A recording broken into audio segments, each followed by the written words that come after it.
Probably can't afford to give up 20%. It's double.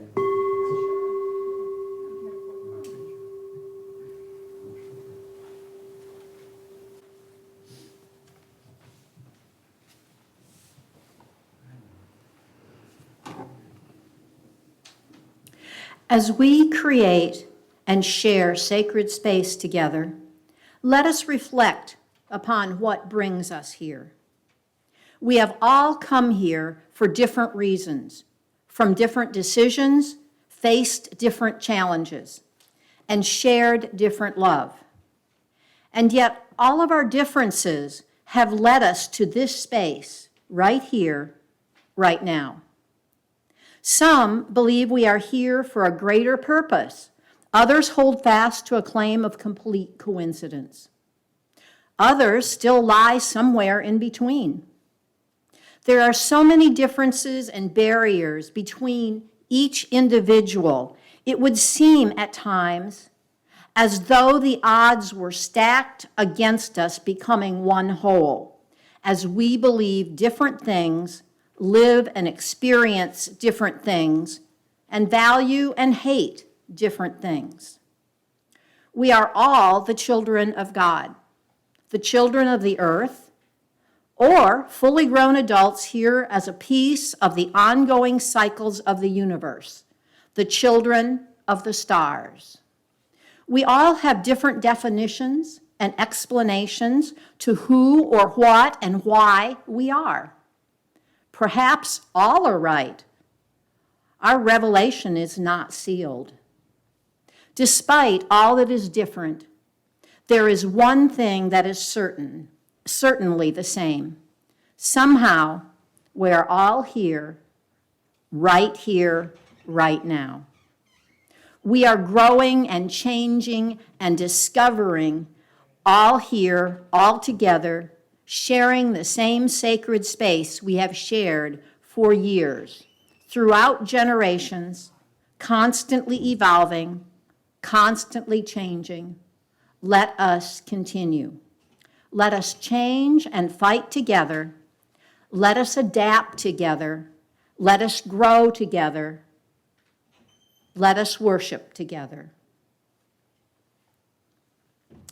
As is our custom, if you'd like to come and light a candle for whatever personal or private reason, please do so while we sit in stillness listening to the prelude.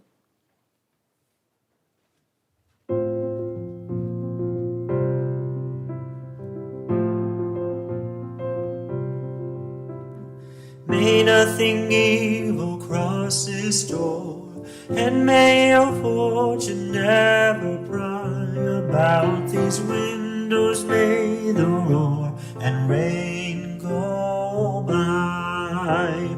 By faith made strong, the rafters will withstand the battering of the storm. This hearth of the world grow chill will keep you warm. Peace shall walk softly through these rooms, touching our lips with holy wine, till every casual corner blooms into a shrine. With laughter drown the raucous shout, and though these sheltering walls are thin, may they be strong to keep hate out and hold love in.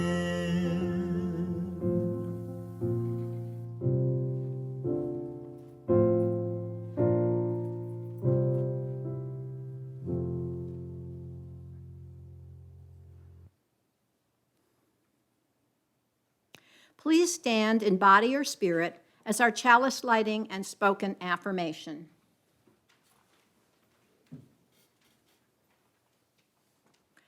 Our prophets died for the freedom of faith. We are here in their spirit. We are here to practice and sustain our living tradition. To light a chalice, claiming for justice, the heat and the power of fire in our free faith. We are here, seeking freedom from despair and freedom to be loved as ourselves, and the freedom to grow beyond imagination. We are here, gathered in the name of all that we find holy. Let us give thanks for the gift of gathering here. Amen.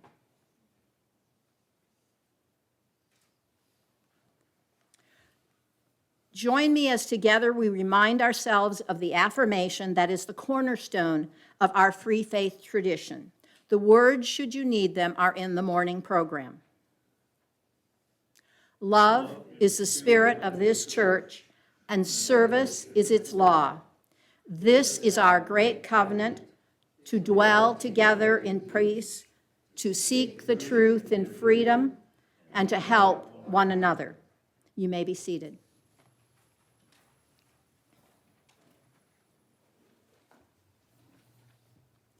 Among other wonders of our lives, we are alive with one another. We live here in the light of this unlikely world that isn't ours for long. May we spend generously the time we are given. May we enact our responsibilities as thoroughly as we enjoy our pleasures. May we see with clarity. May we seek a vision that serves all beings. May we honor the mystery surpassing our sight, and may we hold in our hands the gift of good work and bear it forth whole, as we were born forth by a power we praise to this one earth, this homeland of all we love.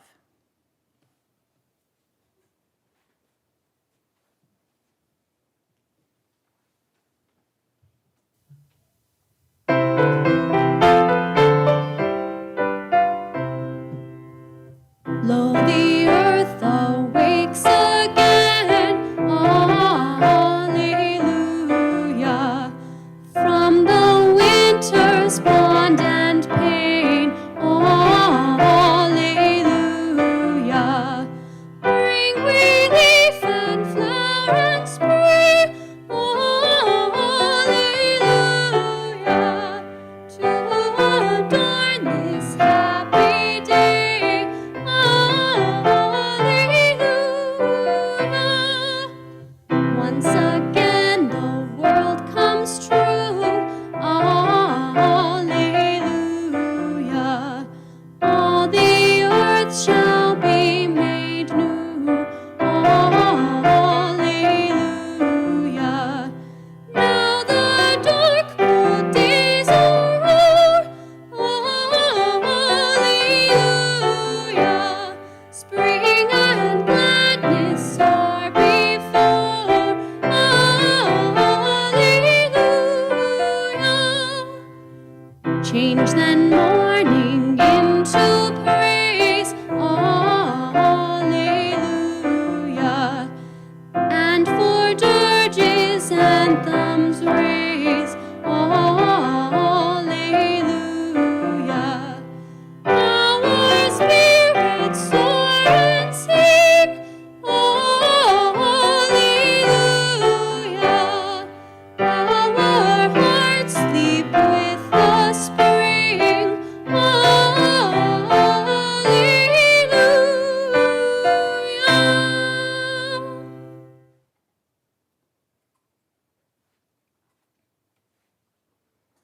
A little side note, the question I was asked, are we allowed to sing? And yes, anyone who wants to can sing along with the words. You don't have to. You can just sit back and enjoy. But if you want to sing, sing. Okay. For a long time now, I haven't believed in a God with a will, intentionally or consciousness. I don't put all my eggs in the basket of a God who will save and transform me. Rather, I look to humans, to my relationships with people. Transcendence with life, with the holy, comes through my human relationships.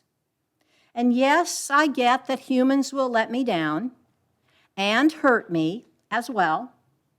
They will disappoint, betray, and otherwise fail me. But they also have repeatedly saved me from a selfish meism that can destroy my well-being and lead me to false idols. They have loved me so fiercely that I am brought back from despair, loneliness, and isolation. They have cajoled me into my better self, when, frankly, I sometimes don't want to bother with the effort.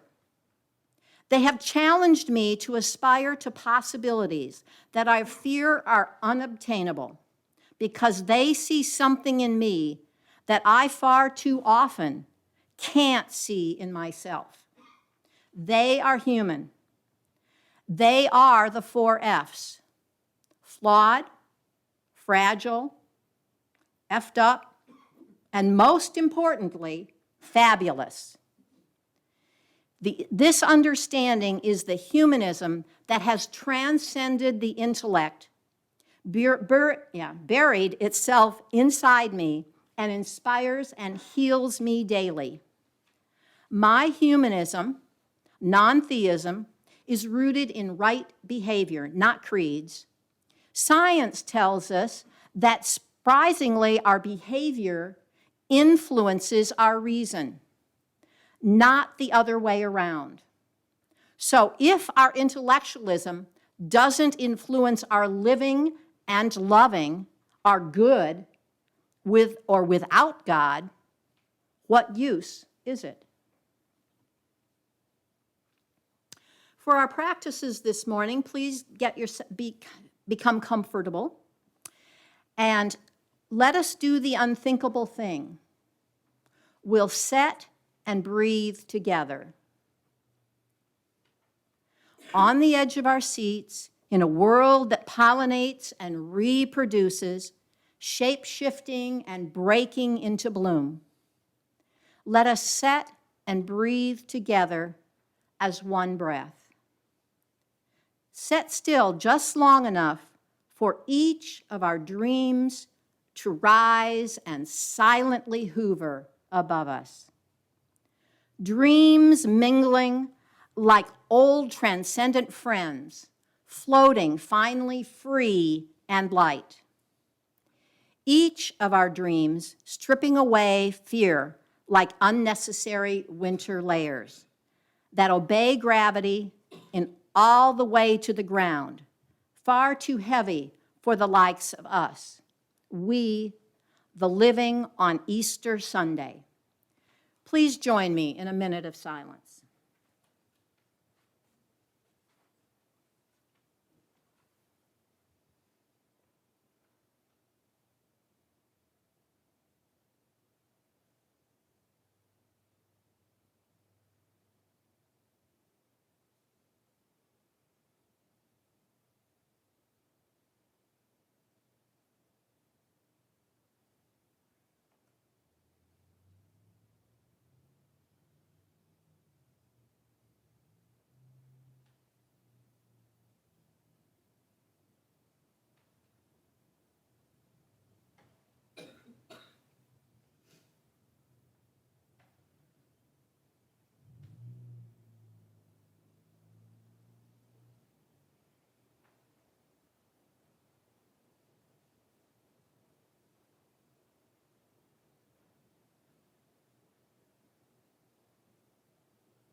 Do you hear, oh my friend, in the place where you stand, through the sky, through the land? Do you hear, in the heights on the plain, in the vale on the main, in the sun, in the rain? Do you hear, through the roar, through the rush, through the throng, through the crush? Do you hear in the hush of your soul, hear the cry fear won't heart's call to will. Hear a sigh, startling thrill in your soul, from the place where you stand to the outermost strand. Do you hear, oh my friend? Do you hear all the dreams, all the dares, all the sighs, all the prayers? They are yours, mine and theirs. Do you hear? Do you hear?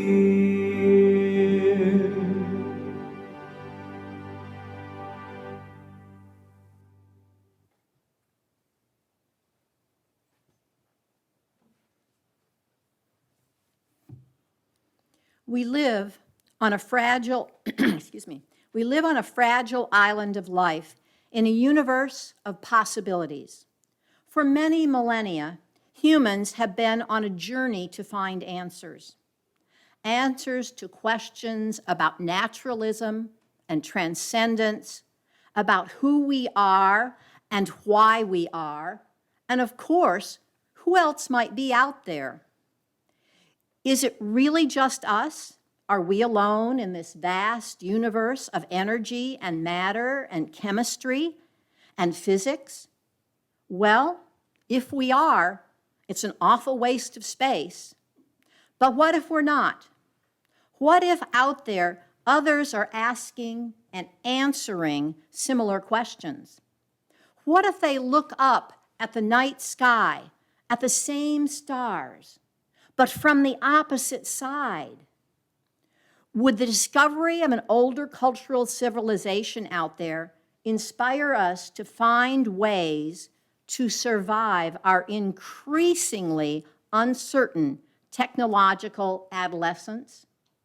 Might it be the discovery of a different civilization and our common cosmic origins that finally drives home the message of the bond among all humans? Whether we're born in San Francisco or Sudan or close to the heart of the Milky Way galaxy, we are the products of a billion-year lineage of wandering stardust.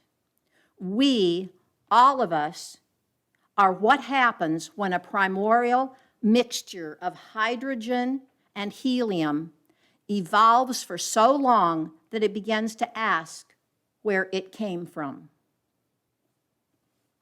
Our guest today is Beth Ferree. I did it wrong this time, I'm sorry. Ferree. I told myself, remember it's free, with Beth Ferree. You may read her bio in the morning program. And for our first-time pulpit supply, we have a little gift for you. And this is to remember us by. It's a chalice, and it's a bookmark, and I'll show you how to use it later. So it's all yours, Beth. Good morning. So for the past year or so, I have been creating a better understanding of what transcendence means, especially in relationship to trauma. I am a psychic medium. I have been since I was born. I also learned a lot about the process of death, and I have done classes in death and dying. And I came to realize that after those classes and you become comfortable with death, you have to become comfortable with life. Because you can't live in misery hoping for death, and you can't live just going out there and defying death just because now you feel comfortable with it. So I have prayed about what direction I needed to go with and started working on general counseling certification. And I realized that what I discovered was that transcendence and Carl Jung really are in my area. That's my area. So much of what you'll hear today are seeds of what I'm working on in creating a workshop and a series of classes in religious trauma. I also work with trans kids and any other areas of social justice in learning about transcendence. So to begin today's message, I'm going to share a story. I don't expect you all to believe it at once, but it is pertinent to later in the sermon, and it will make sense later. In 1968, my grandfather died on Easter morning. I was 7 years old at the time, so nobody told me he died. They didn't want to traumatize me. So it was about 2 in the morning, and I got up to go to the bathroom, and my grandfather was standing there in front of my parents' bedroom door, and he was glowing behind him. Since I didn't know he died at 7 years old, I just kind of wondered what Grandpa was doing there in the middle of the night. But then I realized that he was talking to me, but he was not talking to me. I could feel, and this was when I first learned that I had these gifts. He moved toward me, and we stood at the top of the stairs near a painting of Jesus. He told me how much he loved me, and that he had come with a message.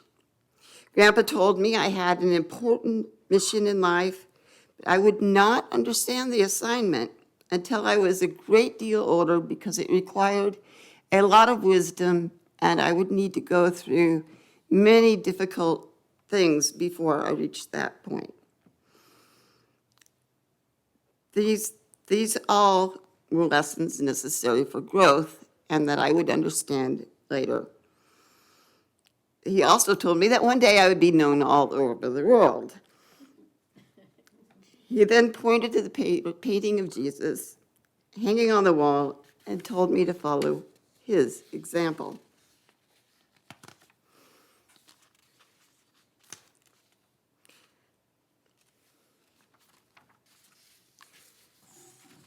I don't remember much about my grandfather as a child because I was only 7 years old at the time. I do, however, remember that as the youngest of 5 children, I had 4 brothers, no sisters, that our relationship was special. He would take me to the park and near their house to play. He would read to me. He would answer my questions, and he would pay attention to me. I adored him, and I still feel there's a connection there that I never quite understood but very much enjoyed. What I learned as I grew up was that he was a wise and kind man. His first wife died in the 1918 flu epidemic, and even after he married my grandmother, he was careful to care for the family of his first wife. So his 2 daughters would grow up knowing about them. And I grew up with a huge extended family, many of which I was not even related to. My grandmother continued that tradition after he died. The very fact that I grew up in this large extended family says much about who he was as a human being. My grandfather, his father died when my grandfather was 10 after catching pneumonia when he protested in a political protest. And so my grandfather went to work at the local grocery store, and this was like 1900, still managed to graduate high school, still managed to go to college and get a horticulture degree, and opened his own nursery. And in the process, he also took care of his younger brother and sister and his mother. And so I sometimes wonder if maybe he was a psychic empath too. It does run in families often, but I don't know. But maybe that connection that we had is what enabled me to have that vision. And I don't know. There's a lot of things I still can't explain. But in the decades that followed, I kept that vision in my heart. I did indeed wind up having a very difficult life for many years. As a teen, I went to the church and became born again, followed the teachings of whoever happened to be pastor at the time. Thankfully, I was raised as a child in a fairly liberal church with the example of Jesus, the real Jesus. And my parents were very active in social justice. So when my belief system fell apart, I was able to go back to my roots. My faith fell apart when I was required to take the spiritual gifts test as part of my membership for the church. I scored very high in several areas, but through the roof in the gift of prophecy. The pastor was really excited about this, and he brought me to his office and he said, now remember, the gift of prophecy is not necessarily about telling people what's going to happen in the future. It's about telling the truth. Oops, yeah, that was not a good idea on his part. By this time, I was very aware of some of the hypocrisy going on in the Christian church. I knew they weren't following the teachings of Jesus in any form, and I called them on it. They didn't immediately ask me to leave, but the church had been seized by a conservative evangelical vibe, and when the pastor's wife started speaking in tongues, I giggled uncontrollably. Then she dropped to the ground and flopped, overtaken by the Holy Spirit, and I laughed, and I called it making like bacon, and I was asked to leave. As time went on, I came to realize that the gift of prophecy was the gift of seeing through the bullshit that was in that church. They provided me with an incredible gift, though. They gave me the impetus I need to search for the meaning of the vision I'd had. I knew that wasn't it, because I had the gift of being able to talk to spirits ever since I could remember. But I was accused of harboring a demon when I told them that. That demon became my best friend, and that is how I began my journey to transcendence. I tell you this because there is plenty of evidence that Jesus was a very real man who died on the cross, but it gets a little murky when we start considering the resurrection, especially if we consider it as a bodily resurrection where he just stood up and walked out of the tomb. I know a lot of people, I'm not saying that it's not possible. I'm just saying that considering that we all started from ancient Egyptian gods and the Hermetics, it sounds a little more like it was borrowed than what actually happened. So Matthew describes the earthquakes and the angels opening the tomb before two women, Mary Magdalene and another Mary. In John, Mary found the open tomb and tells the disciples. Here it's interesting to note that two disciples ran back to the tomb, but one of them is never named, only that he was the one Jesus loved. Perhaps it was Mary. We know that the female was not very well honored back then, and that they were considered non-viable witnesses. Luke recounts that he was told by who he claimed witnessed it, and suddenly there are 5 women there. So are they covering up for the fact that only one woman saw him by adding more women to give it more believability in the time of Jesus' death? As this time in history, women were not considered reliable witnesses and were not allowed to speak in court. So obviously, it did behoove them to have more. Now we get to Mark, and it was Mary Magdalene, Jesus' mother, and Simone with the oils they would use to anoint him. Now they called Jesus the Messiah, the anointed one, And back earlier in Mark, it talks about Mary anointing Jesus. But it isn't clear about which Mary, because there are several Marys apparently in the Bible.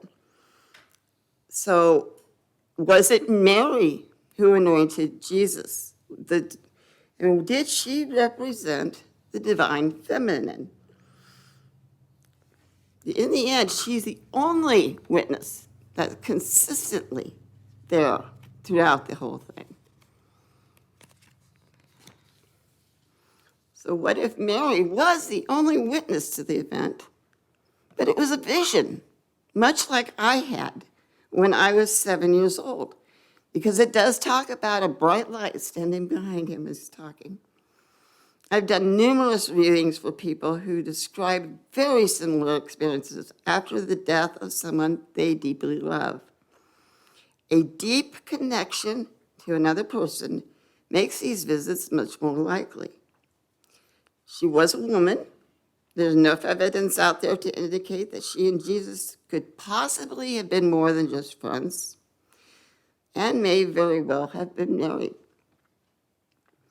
Long before there was Christianity or Judaism, there were the Hermetic philosophy. This ancient Egyptian belief system was well around 3,000 years before Jesus was even born. Hermeticism was based on a series of writings thought to be a compilation between the ancient Greek messenger god Hermes and the Egyptian god of wind and Thoth. Another belief is that Hermes was an ancient pagan prophet who walked the earth telling people of the importance of worshiping one God. Regardless of who Hermes was, he became known as Hermes Trismegistus. I don't know if I'm pronouncing that right, which is Greek for thrice great Hermes. Thus we have the Trinity. This ancient philosophy gave rise to religion, alchemy, astrology. From those wisdoms were developed science, philosophy, and from this we have the caduceus, which is the symbol for medicine. The primary focus of this philosophy was the belief that a powerful being, God, both created self and the universe. This God was both transcendent and immanent, and part of the universe created. Hermetics brought forth many of the symbolisms used in the Bible, such as the Madonna, the divine feminine, as well as the divine masculine. Much of the symbolism used in ancient Egyptians' beliefs are what made it into the Bible. Most of the Bible was never intended to be taken literally. It was a cluster of stories intended to teach us how to transcend our humanity and become one with the universe, and much as Buddhism is today. The story of Jesus' resurrection and the events surrounding it become irrelevant to the message of the story. Just as the vision of my grandfather's visit isn't what matters. Whether he was here or not, whether it was a dream, whether it was a reading, whatever it was, doesn't matter. What matters is the message behind it. The message behind it was what created something profound. I took the message given to me by my grandfather, and I used it to shape my life. I believed I would get through any subsequent trauma and the periods of pain because I felt something important was going to come from it. There's no doubt that I got through it by making the decisions I did because of that conviction. But because I felt it was coming from a source to which I was deeply connected, I learned to use my intuition and believe with all my heart that my spirit guides and ancestors were always with me. The message Jesus left for Mary is the same. He promised he would always be with her, whether it was in physical form or spirit. He gave her and the rest of his followers the firm conviction that they only needed to tune in and they would be able to transcend the corporeal world to a promised heavenly reward. Now, the problem with most organized religions is that they get lost in the politics of the belief system. By the time Jesus came along, the women were already considered to be the property of men. They lost the message of the divine feminine. Instead, they used it as a tool to bury the feminine side of the message, and it became broken. Later, when the European influence came into it, they used that to bury the fact that the divine feminine and divine masculine were both originally people of dark skin. The system is fractured. So what does all this really have to do with transcendence? Traditionally, transcendence is seen as the ability to rise above what is keeping us in ego. But I think transcendence is different than that. It's an integration of your trauma with your true self. Well, Christianity calls all things deemed negative as a sin, and it changes from time to time depending on what mood they're in. And something to be rid of. It's a process. It actually should be a process of uniting those things within us that cause guilt or shame with those things within us that are our better selves. The constant effort to rid ourselves of what is an integral part of ourselves or our demons creates an imbalance and, as Jung would say, a neurosis. Currently, Christianity is designed to maintain that imbalance. Unless it brings in the message of the divine feminine to balance out the divine masculine, it will eventually implode. This is largely the reason people are leaving the church in droves. The current awakening process of the human consciousness will no longer allow for that imbalance. The feminine is demanding to be heard and claiming its rightful place in history, just as people of color are demanding that their divine nature, as the beginning of the divine nature, be recognized. One of the founding fathers of psychology, Carl Jung, called this struggle the tension of the opposites. In his 1929 book, The Secret of the Golden Flower, he wrote, "The Western mind can never accept the possibility that the unconscious can do anything but cause a stomach neurosis, or a heart neurosis, or bad dreams, or some other nuisance. People think that anything entrusted to the unconscious is either nonsense or a terrible nuisance. They never assume that the unconscious might behave intelligently. And the East is convinced that the unconscious consists of nothing but sense, which is going a bit too far in the other way. Therefore, we must work for consciousness while it is, with us, it is just the reverse. For it is true that if one creates a better relation to the unconscious, it proves to be a helpful power. It then has an activity of its own.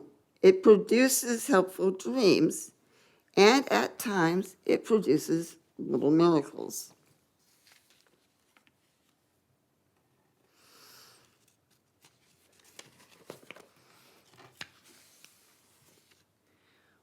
Carl Jung primarily focused on the individual.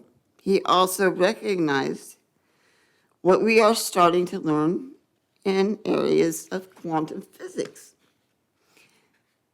That it is very possible that everything is related through consciousness. If we have molecules, they go into something bigger, something bigger. We cannot have health without maintaining a balance between the good and bad. Therefore, when Marconi and Tesla were both able to invent at the radios at the same time, what is believed to have happened is that that idea came down through the mass consciousness, and they were the ones who had grabbed it. Unfortunately, human greed got in the way, so the person who was most willing to sell their soul to the devil was the one who got the most attention for that. It happened with Tesla and Edison too. Edison basically gave his soul away so that he would have more money, and he was the one credited with electricity, even though Tesla had a better idea. It was a human ego and recognition that was the downfall.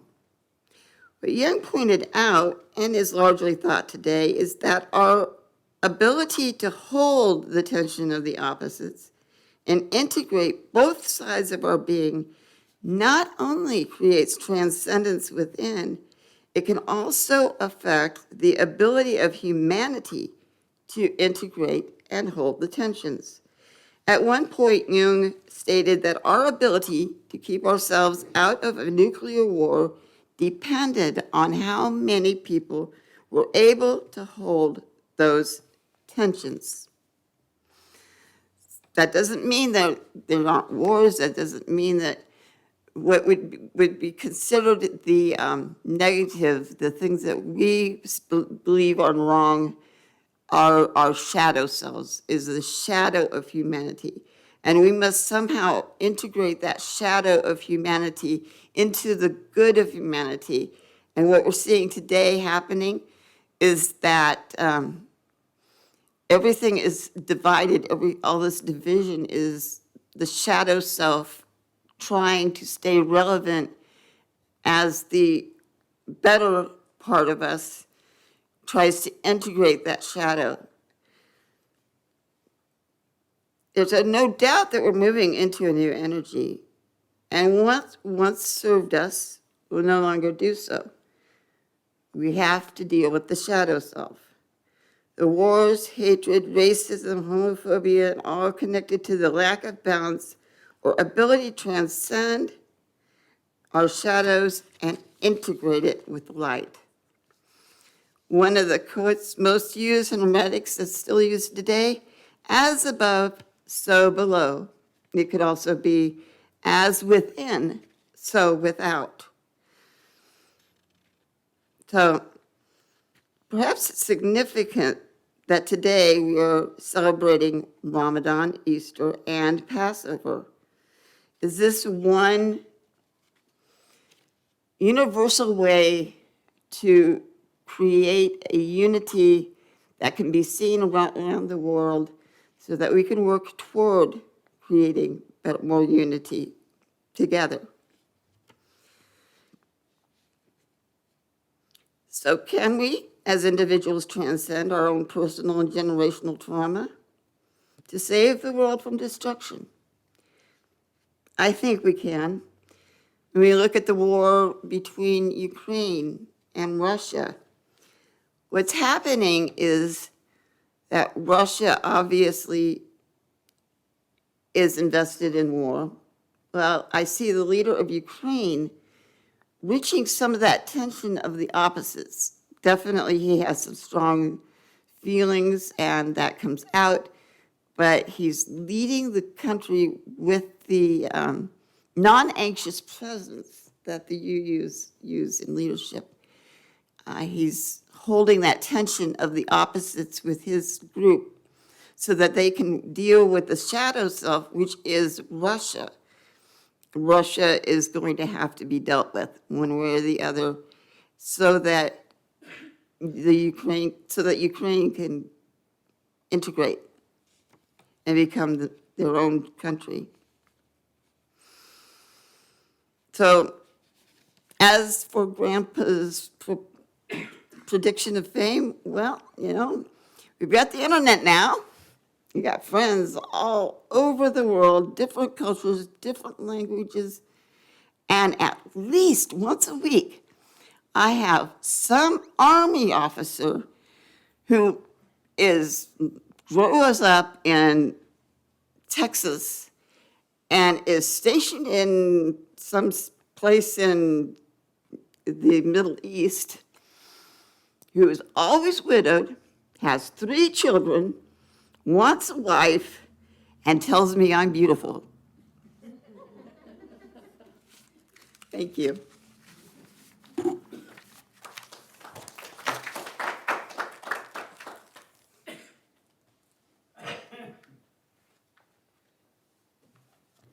Thank you, Beth Ferree. I got it right that time? Braddock Lovely has these words for us. Let there be an offering to sustain and strengthen this place, which is sacred to so many of us, a community of memory and hope, for we are now the keepers of the dream. Those who wish are invited to bring their gifts to the table, the bowl awaits, or by tapping on the donate tab on the church app. And for first-time visitors, we hope you just join us and enjoy. Thank you. Can I see another's woe, and not be in sorrow too? Can I see another's grief, and not seek for kind relief? Can I see a falling tear, and not feel my sorrow share? Can a father see his child weep, nor be with sorrow filled? Can a mother sit and hear infant groan and infant fear? No, never can it be. Never, never can it be.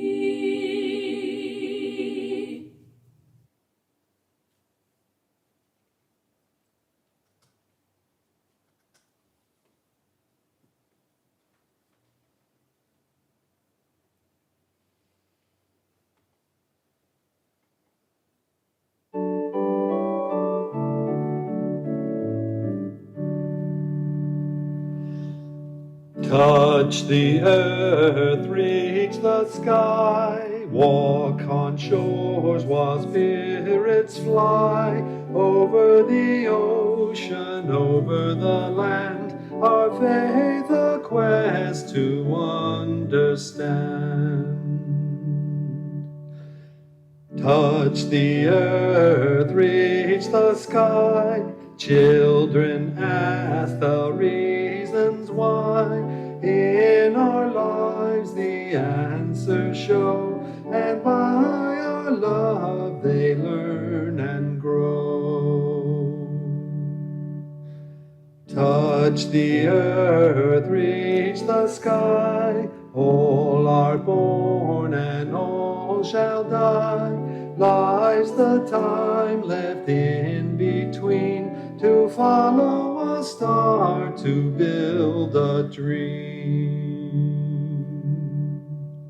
Touch the earth, reach the sky, hug the laughter, feel the cry. May we see where we can give, for this is what it means to live. Touch the earth, reach the sky, soar with courage ever high, spirits joining as we fly, to touch the earth, to reach the sky.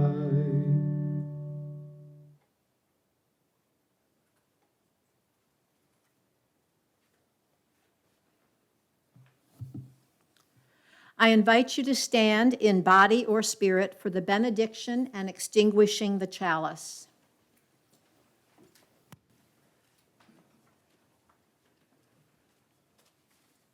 Like cosmic dust, following after a great Perseid meteor, we are the living remnants of time and all that has come to pass in its wake.